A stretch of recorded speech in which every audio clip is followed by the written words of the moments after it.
students! This is your friendly neighborhood professor here with a lesson on reaction rates for you. The first thing that we need to do is talk about something called collision theory.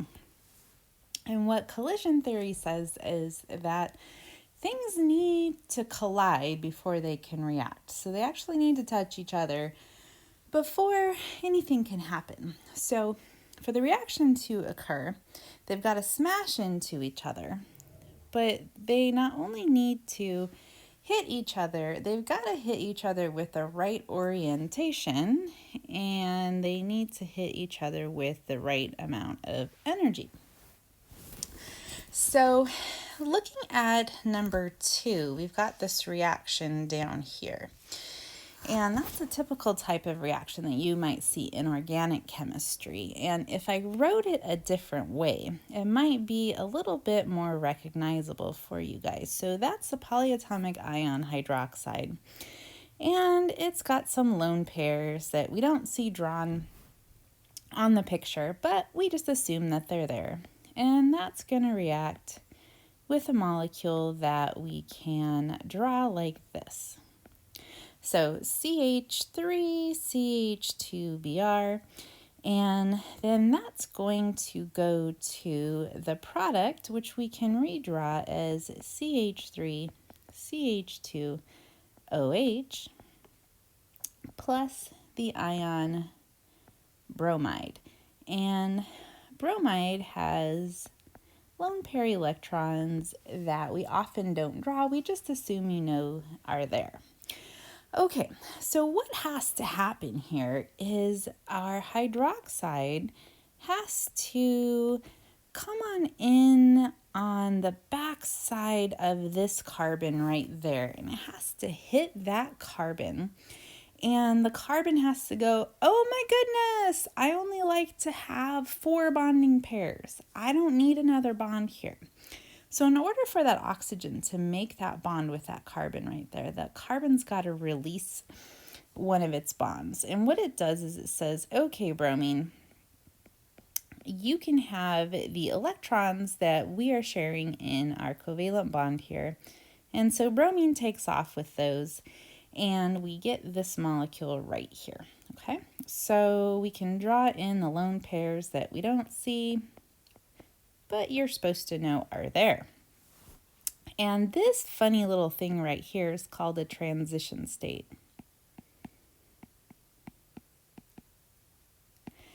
Now, you guys don't need to know how to draw a transition state. That's just a tiny little diagram showing you what we think is happening at the exact moment when the oxygen is making this bond and the carbon and the bromine are breaking that bond right there. So that moment in time when the bond is being made and the bond is being broken, we call that the transition state. And we'll see the transition state again when we take a look at energy diagrams. But again, you don't have to draw that unless you go on to organic chemistry, then you'll see it again. Okay, so what this means is that not only do the hydroxide and this big molecule right here need to hit each other, but that hydroxide has to come in at a specific angle. If the hydroxide tried to come in right here and react this way, it would just bump the bromine closer to the carbon and nothing would happen there. Or if it approached at any other angle, then from the back side of that carbon. And we indeed call that type of reaction right there a backside attack. And it has to happen like that or we won't get a reaction. Okay. So if we look at this other reaction right here where we've got nitrogen gas and oxygen gas, and we draw the Lewis structures for nitrogen gas and oxygen gas, we can see that before we make any NOs, the NO over here, what we've got to do is we've got to break that triple bond between those two nitrogens, and we've got to break the double bond between those two oxygens. So that's going to take a certain amount of energy to break those bonds. So that is the energy portion of it. And if we don't have enough energy in order to do that, we can't have the reaction. So what we see right here is that if we have insufficient energy, we get no product. So that's just the nitrogen and that's the oxygen right there, the molecules, the N2 and the O2. Now we also have to have the correct orientation. So if they hit each other like that, or they hit each other like that, we're not going to get a reaction either. They have to hit each other in a specific way so that we can break those bonds and that the nitrogen can bond to the oxygen. Oops, can't really see that. The nitrogen can bond to the oxygen right there and make that guy. And the nitrogen here can bond to the oxygen right there and we can make that guy. So there's a lot of things that have to happen in order for us to get a reaction to go.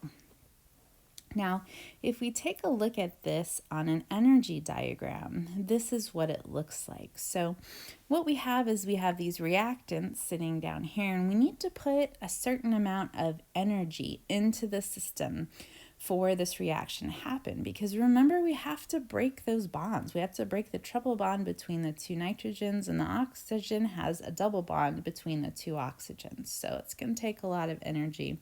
And that amount of energy is called the activation energy, or the energy of activation. So that's that big amount of energy right there. Now we have to put that amount of energy into this system in order for the reaction to take place. And then when we make the new bonds, we're going to release a little bit of energy right here until we get to the products. So there's a net input of energy for this reaction to happen right here. But the purpose of this slide is to show you that the energy it takes to do this is called the energy of activation. And again, if we don't have that much energy, the reaction can't happen. So that brings us to reaction rates. So how much product can we make in a certain amount of time? So the definition for rate is not just products. It means that we're going to change the quantity of something in a certain amount of time. So it's not just how much product we make in a certain amount of time. It could be what distance we travel in a certain amount of time, and that's called our speed. If we lose a certain amount of weight in a certain amount of time, that's going to be the change in our weight over the change in time. If we are indeed talking about concentration of product molecules or loss of concentration of our reactant molecules in a certain amount of time, then we're talking about the reaction rate. So again, I said we're changing our concentration and we're changing our time here, meaning that we're going from our start time, which is time equals 0 seconds, or wherever we want to start in our reaction. You'll see we don't have to start at 0 in a little bit. And then we're going to a different time, so maybe 30 seconds. So what's the change in concentration in that amount of time? And it doesn't have to be 30 seconds. It can be whatever amount of time you want to look at. Now, if you haven't seen the uppercase delta symbol before, right here and right there and all over the slide, that means change. And another thing I need to point out is the brackets. If you have brackets around something in chemistry, it means concentration. So if we have the brackets around the product, that's saying the concentration of product. And if we have delta and then brackets around product, that means a change in the concentration of the product. And down here we have delta T, which means the change in time. Now notice that right here we have change in concentration of our reactant over the change in time, but we've got a negative symbol there. That's not anything fancy or brain surgery or anything like that. That's just telling us that as the reaction progresses, the concentration of our reactant goes down because we're using up our reactant molecules. Now, if you don't see a sign, like you don't see anything in front of change of concentration of product over change in time, that means that the sign is what? It's positive. So there's a positive delta concentration of product over delta T. So that's telling us the concentration of product is increasing as the reaction progresses, which should make sense because when you're having a reaction, you're using up your reactants and you're making products. Okay, so a couple of questions here just so we can practice a little bit of math and how we do rates. So number 1 says if your speed, what is your speed in miles per hour if you travel 12 kilometers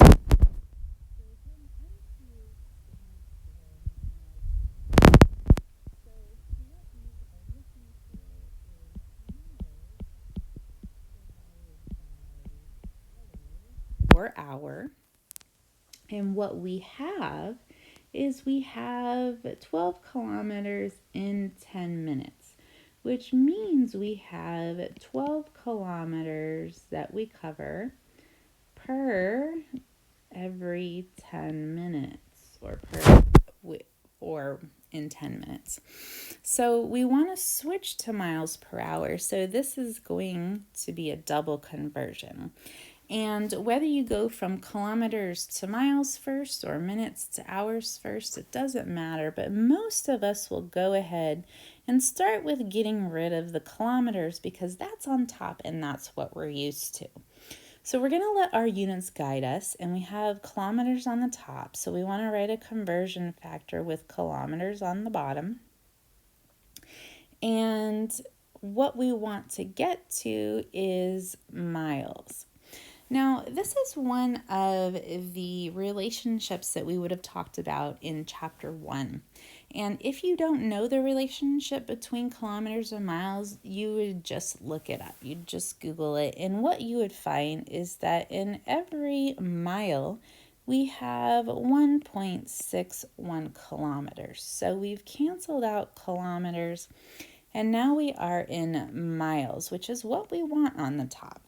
Now we have to write another conversion factor, and we need to go from minutes to hours, and we want hours on the bottom. So that's okay.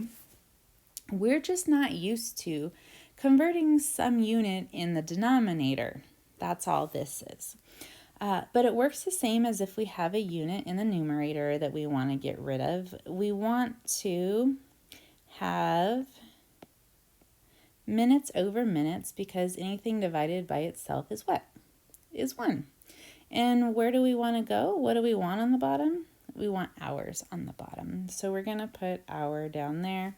And we all know the relationship between minutes and hours. We have 60 minutes per every 1 hour. So now we canceled out the minutes. And now we have hours or hour on the bottom. And that's good, because what we wanted is miles per hour. And then what you guys do is you whip out your calculator and you're going to find that what we have is about 45 miles per hour or 45 miles per hour. Okay? All right. So there we took a rate and we converted it to a rate in a different unit. Now let's go ahead and take a look at a reaction. So number 2 says let's go ahead and look at this diagram right here, and let's identify which reaction is faster. And we're just going to look at the reaction. We're not going to calculate anything yet. Okay, so the reaction on the left is A plus B gives us C. So C is the product molecule. And in the reaction on the right, which is a different reaction, we have X plus Y gives us Z. Now, what we're doing is we're starting at time equals 0, so the time when there's no product, and we're putting the two reactants together, and we're letting it go 16 seconds. And what we see when we reach 16 seconds for the left reaction is that we have 4 product molecules, and it says that right there. It says the concentration of C is 4. And if we look at the reaction on the right-hand side, what we'll see is at 16 seconds, we have only 1 product molecule. And over here, it says that for you, the concentration of Z equals 1. So in 16 seconds, the reaction on the left made 4 product molecules, and in the same amount of time, the reaction on the right only made 1. So which reaction is faster? Which one has the higher rate? Which one makes more product in the same amount of time? Well, that's this one right here, and all we really had to do was look at it with our eyeballs. But it's not always that easy, of course. We have to use some math sometimes. So problem number 3 says go ahead and calculate the rates of reaction between time equals 0 seconds and time equals 16 seconds for the 2 above reactions. So what we want to do is we want to write out the equation for rate, just the general equation. And what we have is that reaction rate is equal to the change in the concentration of our product over the change in time. And the other way that we can write that is the concentration of product, and we'll put a little F down here for final, minus the initial product concentration. So that's concentration product and a little I there for initial. And we will divide that by time final minus time initial. Okay, so there's our change. Now for A plus B goes to C, this one right here. What we're going to have is that our rate is equal to the concentration of C final, so when we get to 16 seconds, and C is our product, so I can write concentration of C final minus the concentration of C initial divided by time final minus time initial. And what we have for concentration of C final is 4. And what was the concentration of C initially when we first started the reaction, when we put A plus B together, that very first moment? It was 0. So we can put minus 0 here because there was no product when we started the reaction. Now, if we wanted to label it, we could go ahead and we could put C. But don't let that confuse you, because later on we'll use a different unit called molarity, which we will work with a lot when we get to the solutions chapter, and that's the big M. So I'm just using C here just to mean the C molecule. Okay, so then we have 16 seconds minus 0 seconds, because 0 is where we started. So what we're going to end up with is we're going to make 4C in 16 seconds, which gives us 1C for every 4 seconds. And if you do 1 divided by 4, what do you get? You might not even need your calculator for that one. That should be 0.25 C's per second. So we're making about a quarter of a molecule every second. Or it takes us 4 seconds to make 1 molecule. Now, if we wanted to do the rate for the reaction on the right, what we would do is exactly the same thing. So we would say we've got our rate, and that's going to equal the concentration of the product at the final time, and our product in the reaction on the right over here is Z. Final minus the concentration of Z initial divided by time final minus time initial. And the final concentration of Z, the concentration of Z at 16 seconds is 1.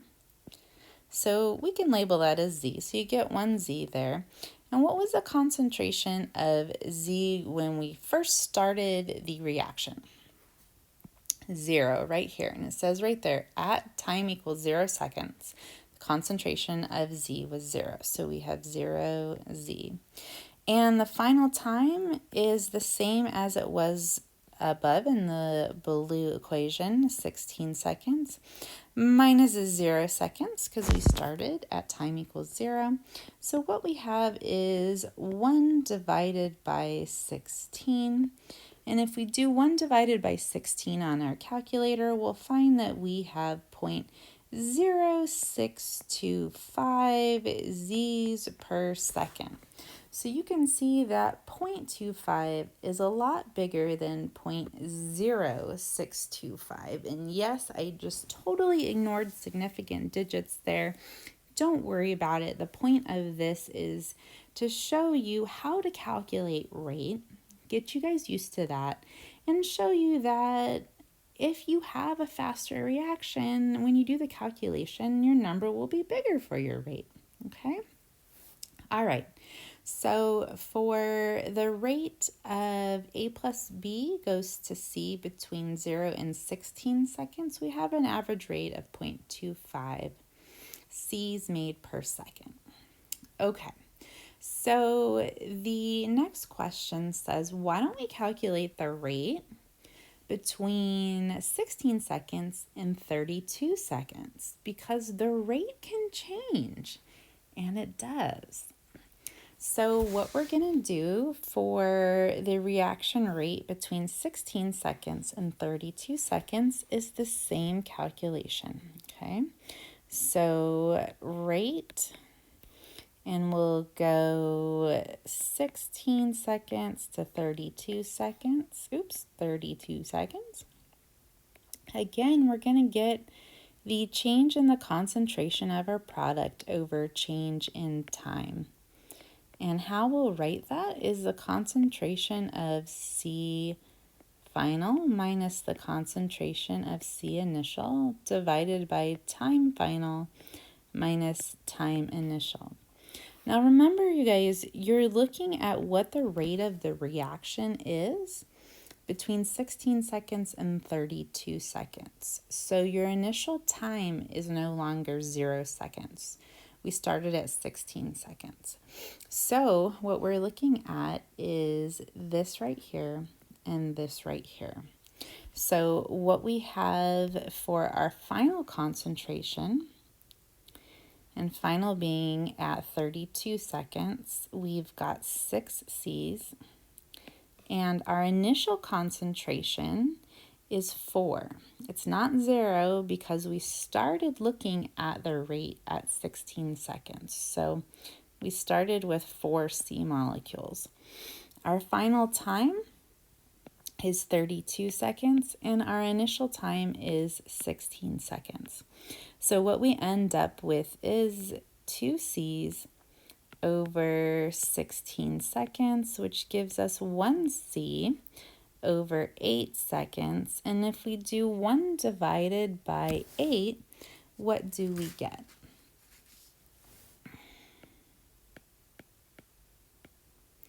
.125 C's made per section. Sorry, second, not section.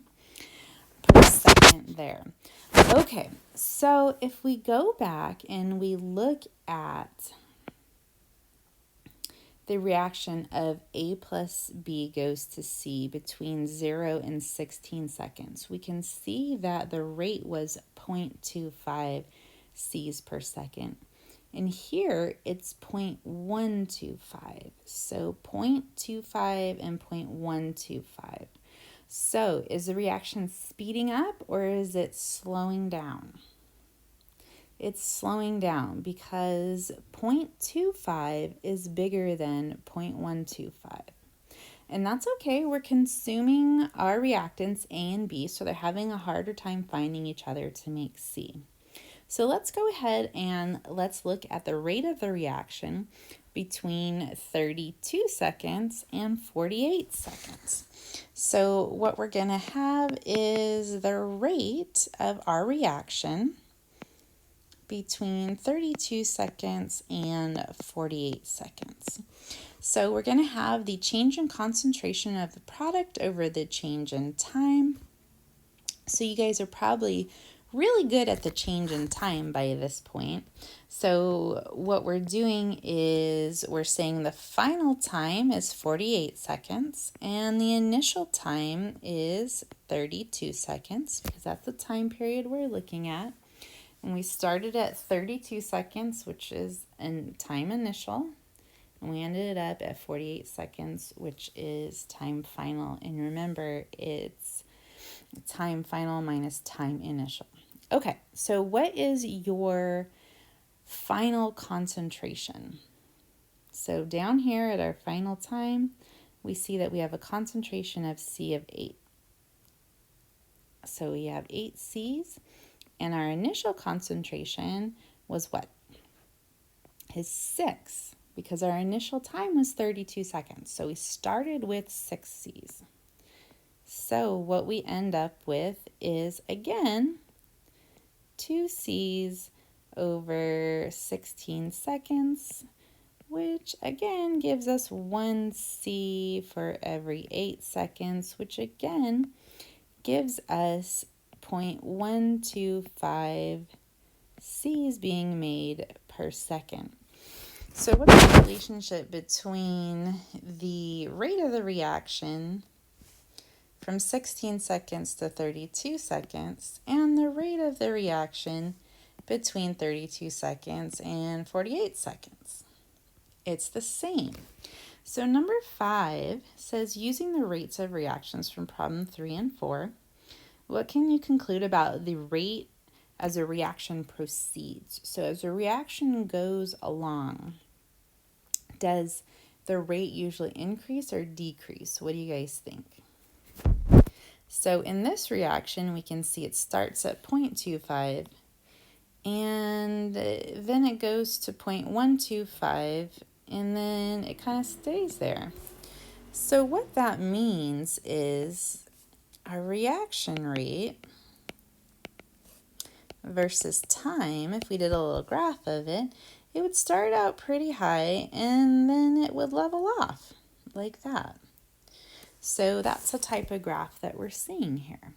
So it's very fast in the beginning when there's a lot of molecules and they're bumping into each other and they're making a lot of product. And then as the concentration of A and B start to decrease, it's harder and harder for them to find each other. And there are fewer and fewer collisions. And the fewer and fewer collisions mean that we have fewer collisions with the correct orientation and the correct energy. So we're getting less product. Alrighty. So what factors are going to influence the speed of our reactions? Well, I just mentioned one, which is concentration. So if you have higher concentrations of your reactants, they're going to have an easier time finding each other and colliding. And the more collisions you have, the higher the chance that you'll get collisions with the correct orientation and the correct energy. Another thing that we have to take a look at is the nature of our reactants. So what is your physical state? Is it solid? Is it liquid? Is it gas? Do you have ionic substances? Do you have covalent substances? The nature of the reactants is often going to dictate your reaction rate. Another one is temperature. So if you increase the temperature in a system, you're putting more energy into the system, which means you have more molecules that have the correct energy to react. And the fourth way that we can influence the speed of reaction is with a catalyst. So if you throw a catalyst into your reaction, it's going to give your reaction a different pathway to go that has a lower activation energy, and it makes it easier to form products. So that means we get more product in a certain amount of time, which means that our reaction rate increases. Okay. So, number one, the nature of the reactants. So, what kind of molecules or compounds do we have? So, when we think about physical states, what we see is that gases tend to react quicker than liquids, which tend to react quicker than solids. Gases tend to be little molecules, and because they're little, they can zip around. And if you're little and you're zipping around, there's a higher chance that you're going to run into other molecules that you can react with. So small molecules, they tend to react faster than large molecules. Large molecules are slow and lazy, and they take their time getting to other large molecules in order to react. And again, these are just general conditions here for our different reactants. So powdered solids, those have more surface area than blocks. So if you just had 2 blocks of solid, they wouldn't have a whole lot of surface area to react with each other or whatever they're sitting in, gas or liquid. They only have the surface area around the edges. But if you pulverize that and you make it into a powder, then there's a lot of surface area there for it to react. And the last one says that ions tend to react faster than molecules. Now remember, molecules, we also call that covalent compounds. Now, if you've got a covalent compound, you've got to break a bond somewhere in there. If you have an ion, that's ready to go. It probably has some lone pairs that would like to react with somebody else, and it's got a charge on it, which will make it attractive to somebody of the opposite charge. So the ions will tend to be more reactive. Okay, temperature. I've already said that if you increase the temperature, you're going to increase the reaction rate. And that's because you're giving your system more energy. You're giving your molecules or your ions more energy. And that means that they're going to be able to move faster, which means more collisions. And you're going to get more collisions, plus you're going to get those more collisions with a higher amount of energy. So there's a higher chance that you're going to get 2 molecules that collide that have the correct activation energy. If you decrease the temperature, your molecules or your ions, they're going to move really slowly. They're just like people when we're cold. We don't tend to move very fast. We just like to bundle up and kind of snuggle next to each other and not move around a whole lot. Just have a hot cup of tea and turn on the heater. So what this looks like in graph form is this. So what we have is we have a fraction of our molecules that are going to have a low amount of energy, some in the middle, and some with a large amount of energy. And if we have T1 right here that's colder, okay, so that's the lower temp. What we have is most of our reacting molecules or ions, they're going to be sitting right about here, which means that the average molecule at T equals 1, this is the blue one right here. I know the graph looks like this is T equals 2, but this is T equals 1. Most of them don't have the correct activation energy. You only have this amount over here. So this little area under the curve. But if you increase the temperature, so that's going to be T equals 2. So hotter, higher temp. what we see is that we move the curve over to the right and we flatten it down a little bit. And so what we have is we have most of our reacting molecules or ions are over there with a higher amount of energy because the system is hotter. There's more heat energy available. And this means that we have a higher number of them that have enough energy, the activation energy, in order to react. So that area under the curve right there represents the fraction of our molecules that have enough energy to react, the activation energy.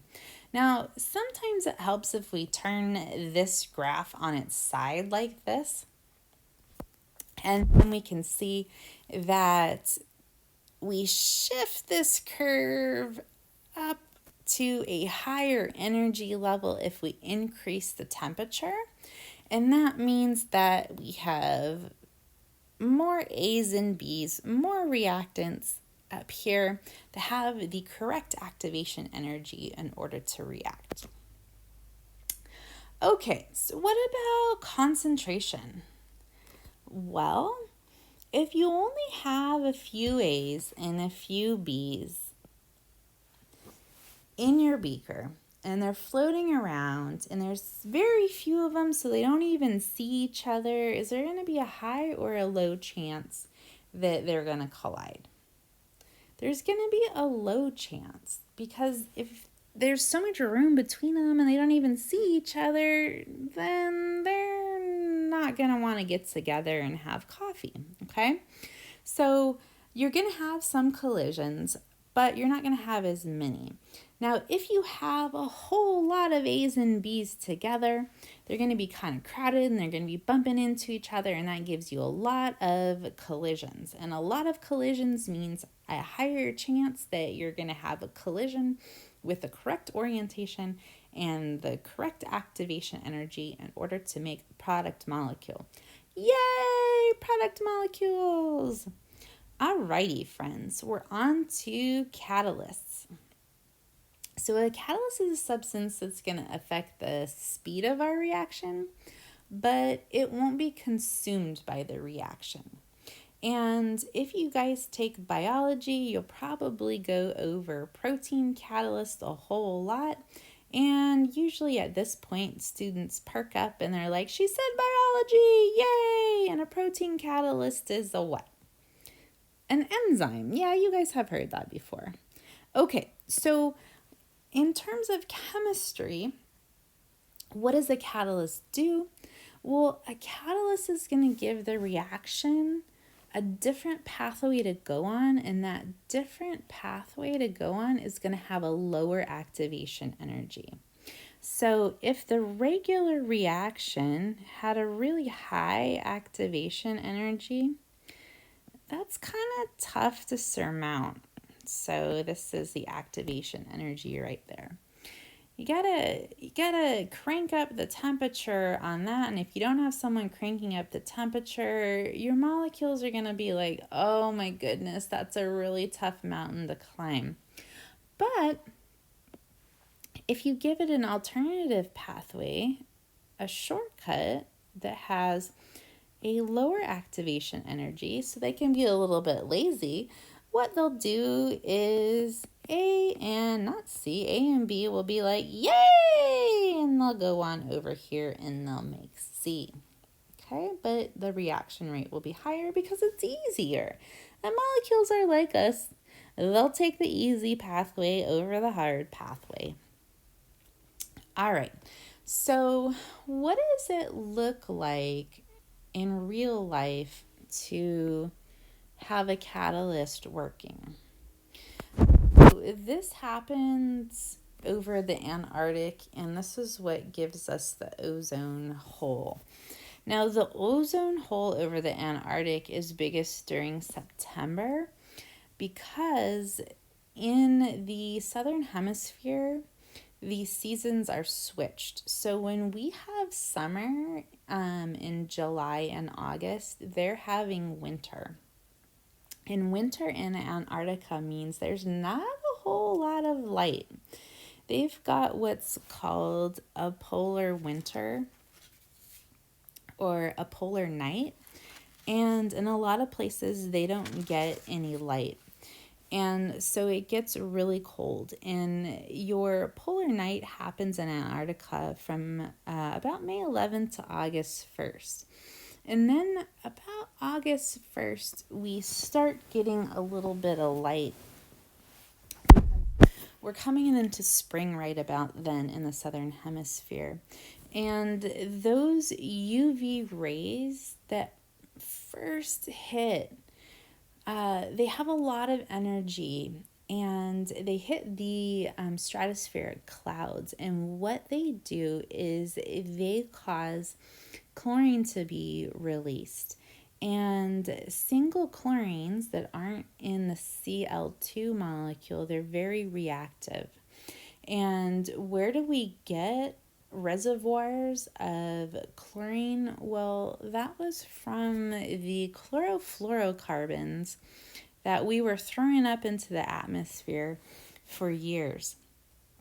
So if you guys take a look at this list of CFCs or chlorofluorocarbons, you can see that their atmospheric lifetime over here is quite huge, okay? So they last a long time, and you can see how many chlorines that they have available in them. So this one right here, CFC 12, this one we know as Freon 12. And Freon 12 was used in many products, and it was used as a propellant. And so it was in aerosol cans, and it helped things spray out. So all of that Aquanet that we used in the 70s and 80s, that was throwing Freon 12 up into the atmosphere. And Freon 12 was also used as a refrigerant. So it was used in air conditioners, particularly in automobiles.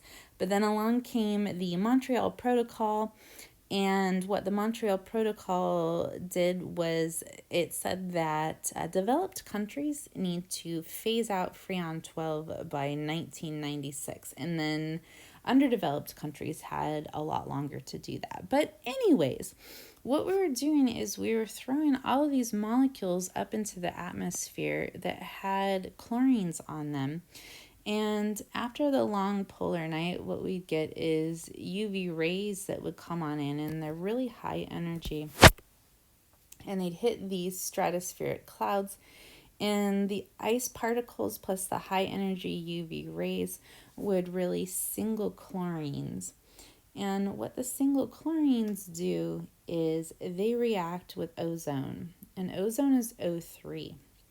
So if we don't have the chlorine catalyst in the atmosphere, ozone would have to find a single oxygen and react with that and form two O2s. And that's super slow. Single oxygens, they don't like to exist. They don't like to be on their own. So it takes O3 a long time to find one in order to react to make regular O2s. And remember, O2s are the oxygen that we breathe in. And in this case, we don't want the reaction to happen because we like our ozone layer. But if we throw something up there that's going to make this reaction happen, the ozone gets degraded quicker. So what we have is two reactions that happen right here. We have the single chlorine that finds the ozone, and we go to O2 and ClO, and then the ClO will go ahead and find another oxygen and form another O2. And you guys can see that the chlorine on each side of the equation is the same, so we can cancel those out, and the ClO is the same on each side. We can cancel those out. So what we end up getting is we get O3 plus O, and that gives us two O2s, and that's the same reaction as over there, okay? But this one happens very quickly. This one happens super slow, so slow that we have enough O3 being regenerated that it doesn't really matter, but obviously fast is a problem. Okay, so what does that look like in terms of an energy diagram? Well, here we have, right here, our reactants, O3 and our single oxygen. And down here I've written the reactions that we have again, okay? Now, without the chlorine catalyst, what happens is you have a really high activation energy. So, energy of activation there.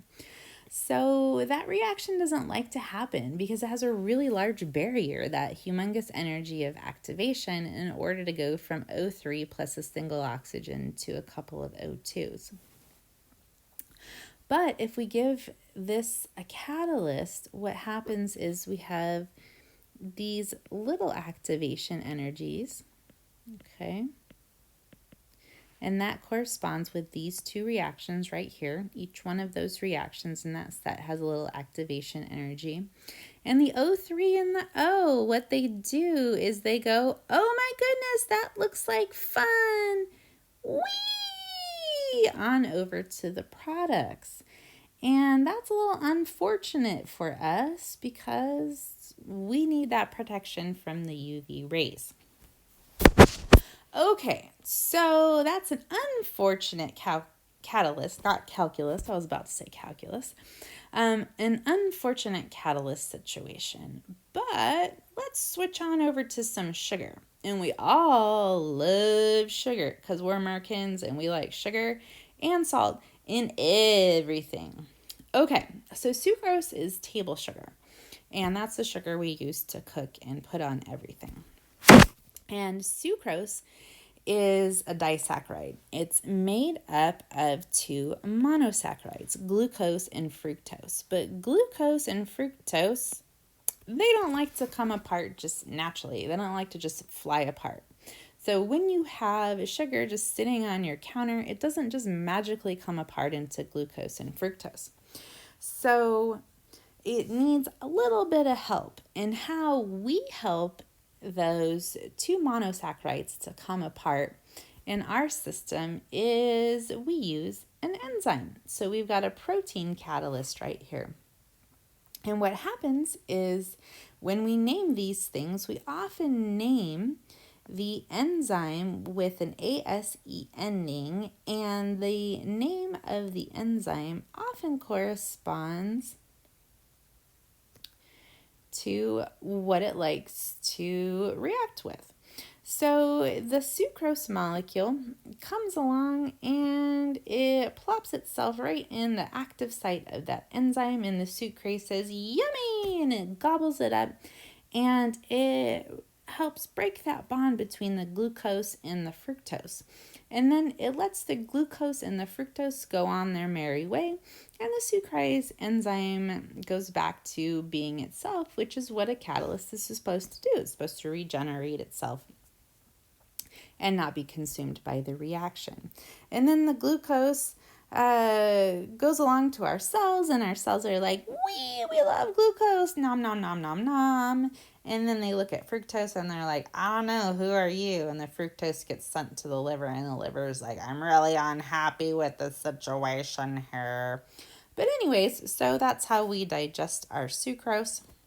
And that is the end of this lecture. And I'm going to go consume some sucrose and let my sucrase enzyme work and be like, yay, I'm catalyzing a reaction. Okay, bye.